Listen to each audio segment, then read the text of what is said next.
வணக்கம். இது உங்கள் கற்பி துவாரகா சுவாமிநாதன். நாம் இன்னைக்கு ஒரு சின்ன விஷயத்தை பார்ப்போம்.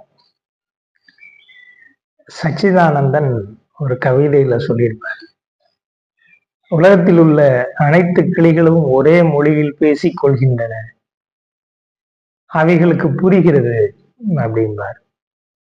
இந்திய காக்கைகள் கரைவது சீனத்து காக்கைகளுக்கு புரிகிறது, இஸ்ரேலில் கரைக்கும் காகமும் கிளிகளும் பாலஸ்தீன காக்கைகளுக்கும் புரிகிறது, கிளிகளுக்கும் ஒரே மொழியில் பேசுகின்றது அப்படின்னாரு.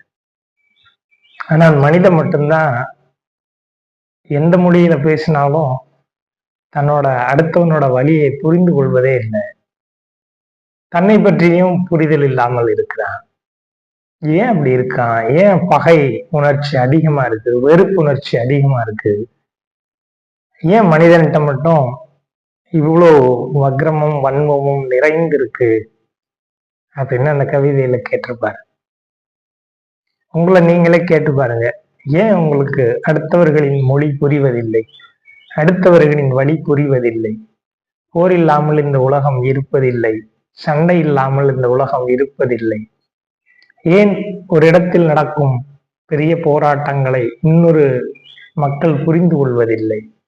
ஏன் மற்றவர்களின் துன்பத்தை போக்க மனிதம் துணிந்து நிற்பதில்லை? ஏன் இவ்வளவு அறநூல்கள் வந்தும் மனிதம் இன்னும் மாறவில்லை? ஒரு போரில்லாத நல்லுலகத்தை, பகையில்லாத ஒரு மகிழ்வான ஆனந்தமான ஒரு உலகத்தை நாம் கனவு காணக்கூடாதா?